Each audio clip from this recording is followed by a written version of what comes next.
Audio book वांग्मय 13 Gayatri की पंचकोशी साधना एवं उपलब्धियां। चैप्टर 2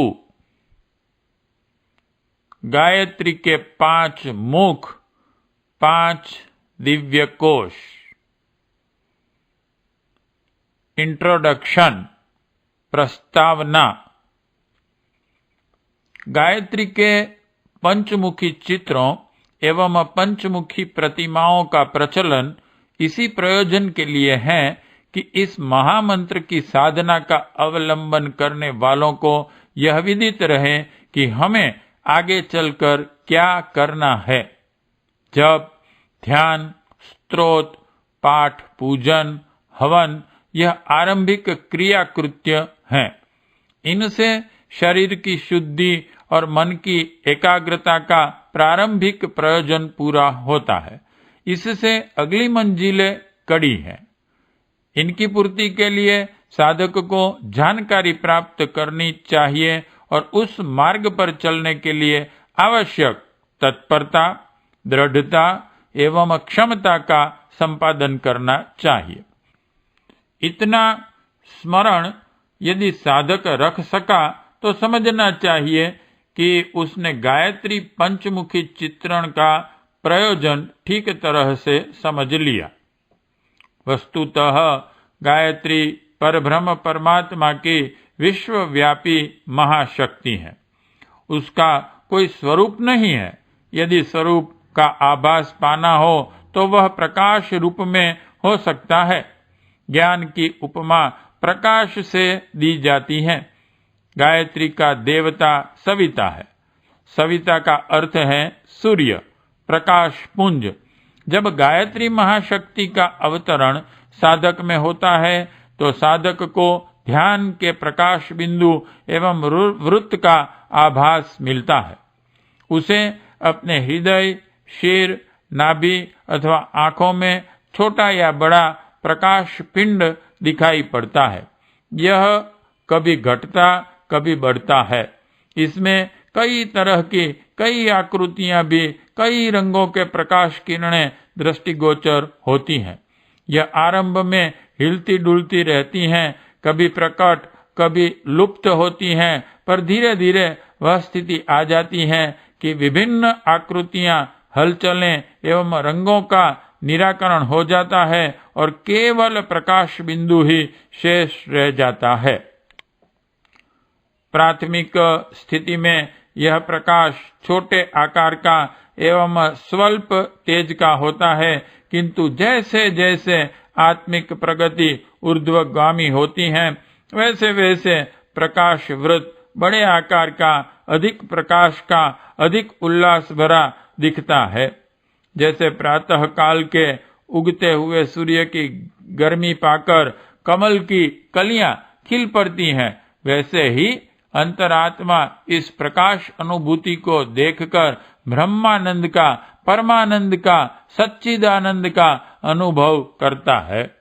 जिस प्रकार चकोर रात भर चंद्रमा को देखता रहता है, वैसी ही साधक की इच्छा होती है कि इस प्रकाश को ही देखकर आनंद विभोर होता रहे। कई बार ऐसी भावना भी उठती है कि जिस प्रकार दीपक पर पतंगा अपना प्राण होम देता है, अपनी तुच्छ सत्ता को प्रकाश की महत्ता में विलीन होने का उपक्रम करता है, वैसे ही मैं भी अपने अहम को इस प्रकाश रूप ब्रह्म में लीन कर दूं। यह निराकार ब्रह्म के ध्यान की थोड़ी झांकी हुई। अनुभूति की दृष्टि से साधक को ऐसा भान होता है मानो उसे ब्रह्म ज्ञान की, तत्व दर्शन की अनुभूति हो रही हो। ज्ञान के सारांश का जो निष्कर्ष है, उत्कर्ष आदर्शवादी क्रियाकलाप से जीवन को ओतप्रोत कर लेना है, वही आकांक्षा एवं प्रेरणा मेरे भीतर जाग रही है। जाग ही नहीं वरन संकल्प का, निश्चय का, अवस्था का, तथ्य का रूप धारण कर रही है। प्रकाश की अनुभूति का यही चिन्ह है।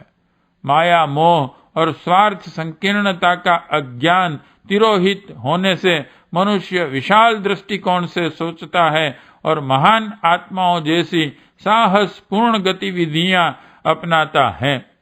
उसे लोभी और स्वार्थी, मोहग्रस्त, मायाबद्ध लोगों की तरह परमार्थ पथ में साहसपूर्ण कदम बढ़ाते हुए न तो झिझक लगती है और न संकोच होता है। जो उचित है उसे करने के लिए, अपनाने के लिए निर्भीकता पूर्वक साहस भरे कदम उठाता हुआ श्रेय पथ पर अग्रसर होने के लिए द्रुत गति से बढ़ चलता है।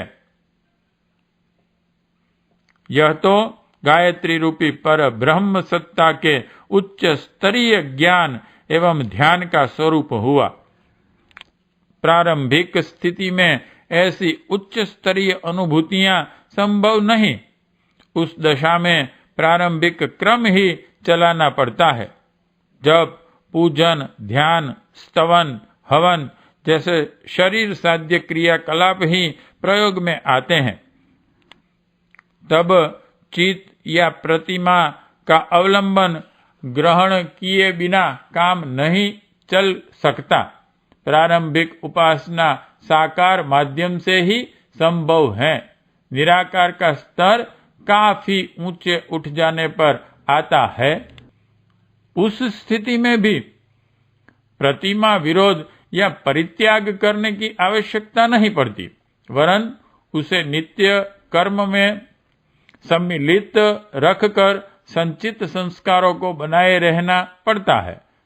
इमारत की नींव में कंकड़ पत्थर भरे जाते हैं। नींव जम जाने पर तरह तरह के डिजाइन की इमारतें उस पर खड़ी होती हैं। नींव में पड़े हुए कंकड़ पत्थर दृष्टि से ओझल हो जाते हैं, फिर भी उनका उपहास उड़ाने, परित्याग करने या निकाल फेंकने की आवश्यकता नहीं पड़ती, वरन यह मानना पड़ता है कि उस विशाल एवं बहुमूल्य इमारत का आधार वे नींव में भरे हुए कंकड़ पत्थर ही हैं। साकार उपासना की आध्यात्मिक प्रगति भी नींव भरना कहा जा सकता है। आरंभिक स्थिति में उसकी अनिवार्य आवश्यकता ही मानी गई है। अस्तु, अध्यात्म का आरंभ चिर अतीत से प्रतिमा पूजन के सहारे हुआ है और क्रमशः आगे बढ़ता चला गया है। गायत्री महाशक्ति की आकृति का निर्धारण भी इसी संदर्भ से हुआ है। अन्य देव प्रतिमाओं की तरह उसकी प्रतिमा भी आदि काल से ही ध्यान एवं पूजन में प्रयुक्त होती रही है। सामान्यतया एक मुख और दो भुजा वाली मानव आकृति प्रतिमा ही अधिक उपयुक्त है। पूजन और ध्यान उसी का ठीक बनता है। सगी माता मानने के लिए गायत्री को भी वैसे ही हाथ पैर वाली होना चाहिए जैसा कि साधक होता है। इसलिए ध्यान एवं पूजन में सदा से दो भुजाओं वाली और एक मुख वाली पुस्तक एवं कमंडल धारण करने वाली हंस वाहिनी गायत्री माता का प्रयोग होता रहा है, किंतु कतिपय स्थानों में पंचमुखी प्रतिमा एवं चित्र भी देखे जाते हैं। इनका ध्यान पूजन भले ही उपयुक्त न हो, पर उनमें एक महत्वपूर्ण शिक्षण संदेश एवं निर्देश अवश्य ही भरा हुआ है। हमें उसी को देखना समझना चाहिए। गायत्री के 5 मुख जीव के ऊपर लिपटे हुए पंचकोश 5 आवरण हैं और 10 भुजाएं, 10 सिद्धियां एवं अनुभूतियां है। 5 भुजाएं बाईं और 5 दाहिनी ओर हैं। उसका संकेत गायत्री महाशक्ति के साथ जुड़ी हुई 5 भौतिक और 5 शक्तियों एवं सिद्धियों की ओर है। इस महाशक्ति का अवतरण जहां भी होगा वहां वे 10 अनुभूतियां, विशेषताएं, संपदाएं निश्चित रूप से परिलक्षित होंगी। साधना का अर्थ एक नियत पूजा स्थान पर बैठकर अमुक क्रियाकलाप पूरा कर लेना मात्र ही नहीं है, वरन समस्त जीवन को साधनामय बनाकर अपने गुण कर्म स्वभाव को इतने उत्कृष्ट स्तर का बनाना है कि उसमें वे विभूतियां प्रत्यक्ष दृष्टिगोचर होने लगे, जिनका संकेत पंचमुखी माता की प्रतिमा में 10 भुजाएं दिखाकर किया जाता है। भुजाएं शक्तियां एवं सामर्थ्य की प्रतीक है। साधना का उद्देश्य शक्ति प्राप्त करना है। 10 शक्तियां, 10 सिद्धियां जीवन साधना के द्वारा जब प्राप्त की जाने लगे तो समझना चाहिए कि कोई गायत्री उपासक उच्च स्तरीय साधन पथ पर सफलतापूर्वक अग्रसर हो रहा है। गायत्री के 5 मुख हमें बताते हैं कि जीव सत्ता के साथ 5 सशक्त देवता उसके लक्ष्य प्रयोजनों को पूर्ण करने के लिए मिले हुए हैं। वे निद्राग्रस्त हो जाने के कारण मृत तुल्य पड़े रहते हैं और किसी काम नहीं आते। फलतः जीव दीन दुर्बल बना रहता है। यदि इन सशक्त सहायकों को जगाया जा सके, उनकी सामर्थ्य का उपयोग किया जा सके, तो मनुष्य सामान्य न रहकर असामान्य बनेगा। दुर्दशाग्रस्त स्थिति से उबरने और अपने महान गौरव के अनुरूप जीवन यापन का अवसर मिलेगा। शरीरगत 5 तत्वों का उल्लेख 5 देवताओं के रूप में इस प्रकार किया गया है। कपिल तंत्र। आकाश के अधिपति हैं विष्णु। अग्नि की अधिपति महेश्वरी शक्ति है। वायु अधिपति सूर्य है। पृथ्वी के स्वामी शिव हैं और जल के अधिपति गणपति गणेश जी हैं। इस पंचकार पंचदेव शरीर के पंच तत्वों की ही अधिपति सत्ताएं हैं। 5 तत्वों से बने इस शरीर में उसके सत्व गुण चेतना के 5 उभारों के रूप में दृष्टिगोचर होते हैं। 1 मन माइंड, 2 बुद्धि इंटेलेक्ट, 3 इच्छा विल, 4 चित्त माइंड स्टफ, 5 अहंकार ईगो। 5 तत्वों इंटू ब्रैकेट 5 एलिमेंट्स के राजस तत्व से 5 प्राण इंटू ब्रैकेट वाइटल फोर्सेस उत्पन्न होते हैं। 5 ज्ञानेंद्रियां उन्हीं के आधार पर अपने विषयों का उत्तरदायित्व निभाती हैं। तत्वों के तमस भाग से काय कलेवर का निर्माण हुआ है। 1 रस, 2 रक्त, 3 मांस, 4 अस्थि, 5 मज्जा के रूप में उन्हें क्रिया निरत काया में देखा जा सकता है। मस्तिष्क, हृदय, आमाशय, फुफ्फुस और गुर्दे, यह 5 विशिष्ट अवयव तथा 5 कर्मेंद्रियों को उसी क्षेत्र का उत्पादन कह सकते हैं। जीव सत्ता के सहयोग के लिए मिले 5 देवताओं को 5 कोश कहा जाता है। यों दिखने में शरीर एक ही दिखाई पड़ता है, फिर भी उनकी सामर्थ्य क्रमशः एक से एक बढ़ी चढ़ी है। ऐसे ही 5 शरीरों को यह जीव धारण किए हुए हैं। अंग में एक ही शरीर दिखता है, शेष 4 प्रत्यक्ष दृष्टिगोचर नहीं होते, फिर भी उनकी सामर्थ्य क्रमशः एक से एक की बढ़ी चढ़ी हैं।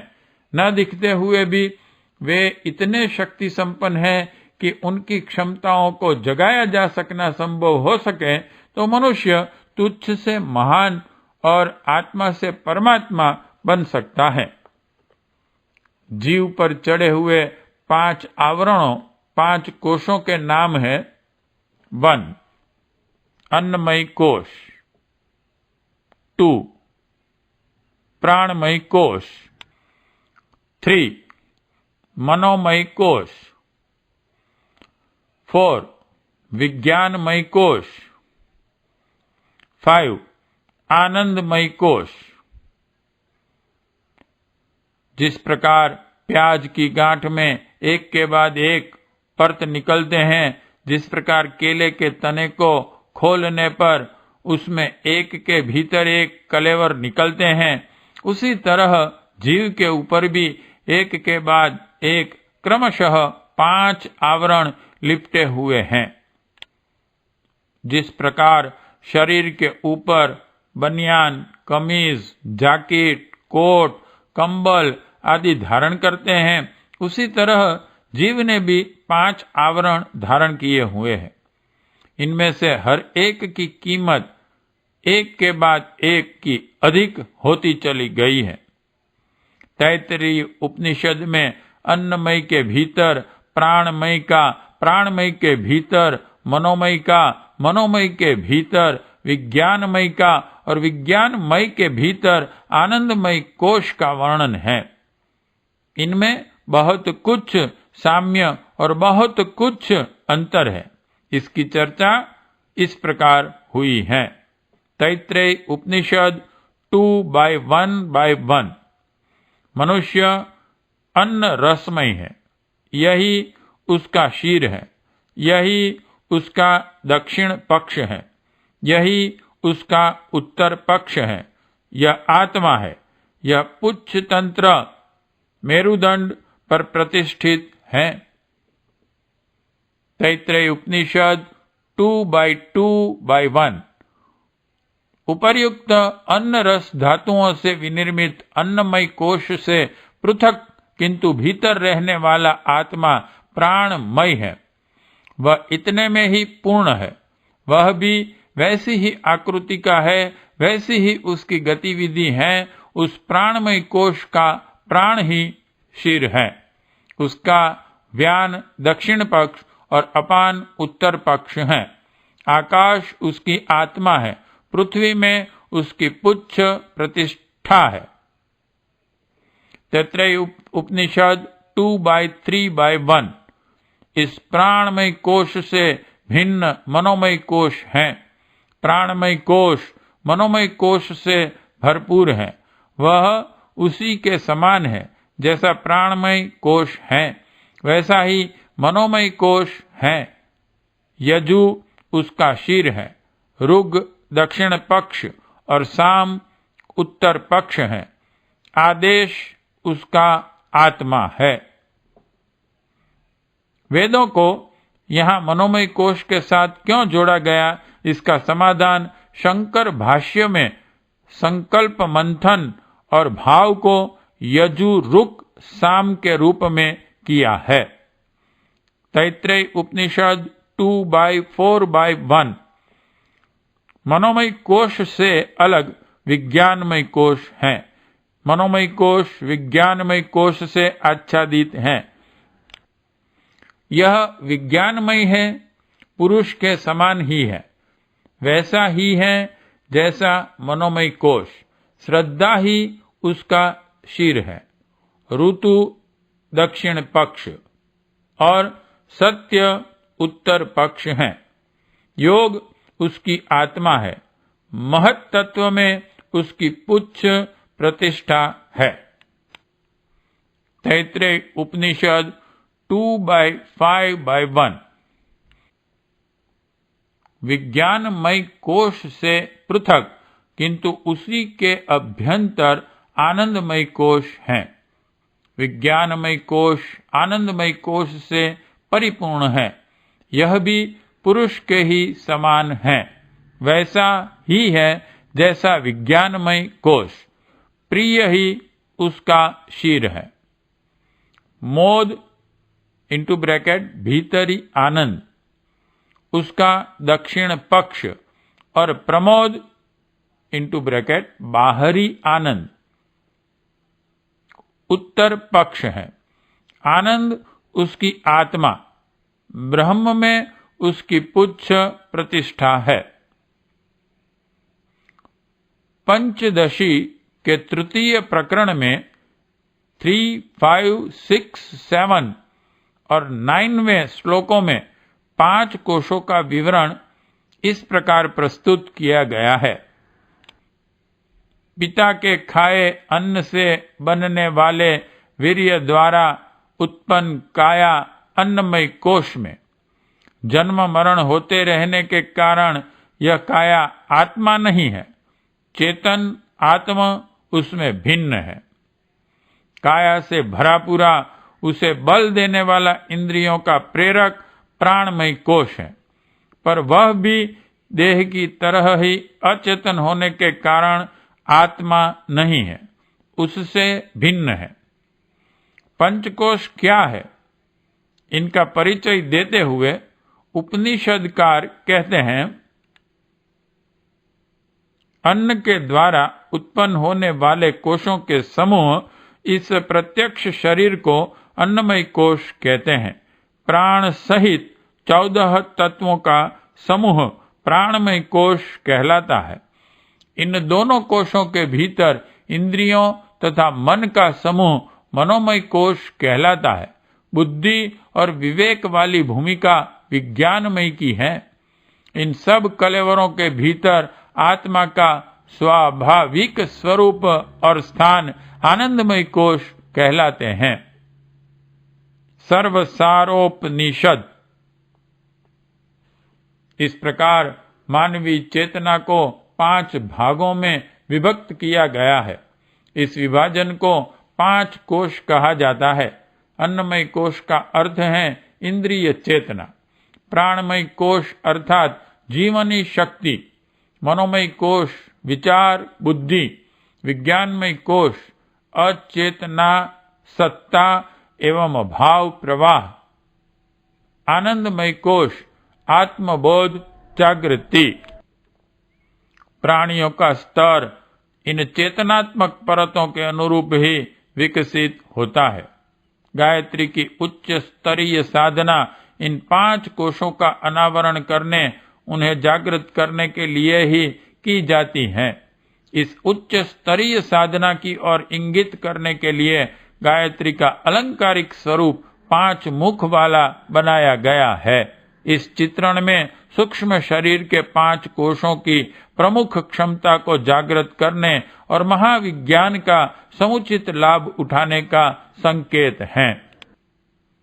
इन कोशों के माध्यम से व्यक्तित्व की समृद्धियों और विभूतियों से सुसज्जित कर सकने वाली दिव्य संपदाएं उपलब्ध की जा सकती हैं। चेतना क्षेत्र में कुबेर जैसा सुसंपन्न बना जा सकता है। कोश का एक अर्थ आवरण एवं पर्दा भी होता है।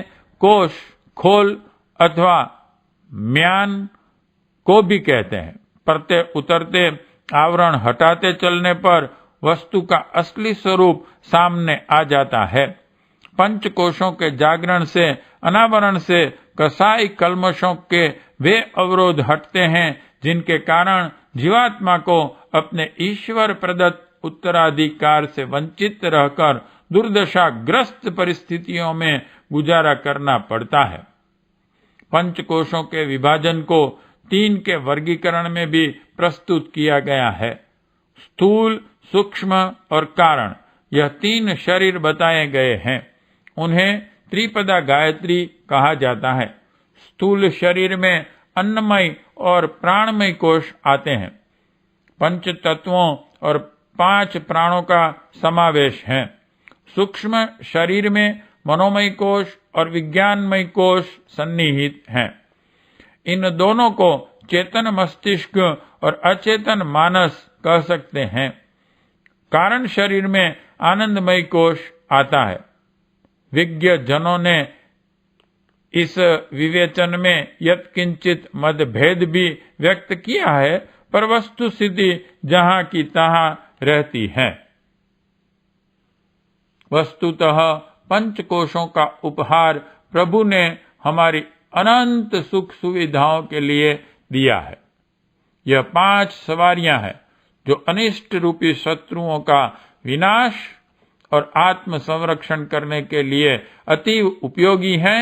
यह 5 शक्तिशाली सेवक हैं जो हर घड़ी आज्ञा पालन के लिए प्रस्तुत रहते हैं।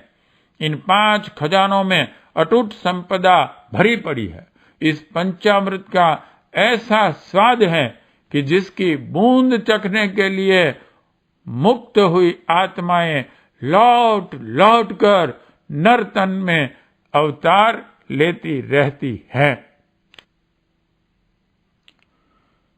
बिगड़ा हुआ अमृत विष हो जाता है। स्वामी भक्त कुत्ता पागल हो जाने पर अपने पालने वालों को ही संकट में डाल देता है। सड़ा हुआ अन्न विष्ठा कहलाता है। जीवन का आधार रक्त जब सड़ने लगता है तो दुर्गंधित पीव बनकर वेदना कर फोड़े के रूप में प्रकट होता है। पंचकोशों का विकृत रूप भी हमारे लिए ऐसा ही दुखदायी होता है।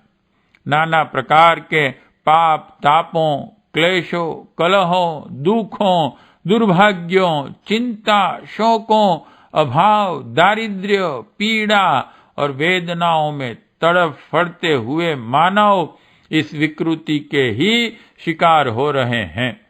सुंदरता और दृष्टि ज्योति के केंद्र नेत्रों में जब विकृति आ जाती है, दुखने लगते हैं, तो सुंदरता एक और रही उल्टी उन पर चीथड़ों की पट्टी बंध जाती है। सुंदर दृश्य देखकर मनोरंजन करना तो दूर, दर्द के मारे मछली की तरह तड़फना पड़ता है। आनंद के उद्गम 5 कोशों की विकृति ही जीवन को दुखी बनाती है।